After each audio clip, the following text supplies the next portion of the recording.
గుర్రాలు గాడిదలు అయిపోతున్నాయి ఇక్కడ. కానీ కానీ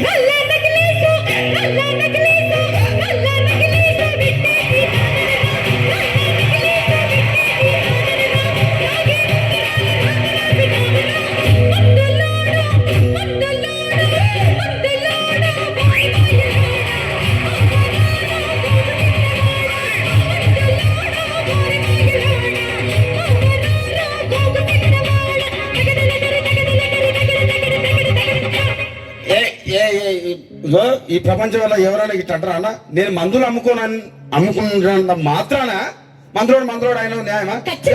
ఏవా ఇలా కండక్టర్ ఉన్నాడు, కండక్టర్ మొగుడా అంటారా? పోలీస్ ఆయన ఉన్నాడు, పోలీస్ మొగుడా అంటారా? నేను అట్లమంటారు ఖచ్చితంగా. ఎందుకంటారు? ఏవో అలా అట్లా అంటే నన్ను కూడా అట్టే అనాలి. కానీ దండం పెడతా ఒక మాత్రం అన్న ఏ మాట? అదే ఏ మాట చెప్పు. మాట మాట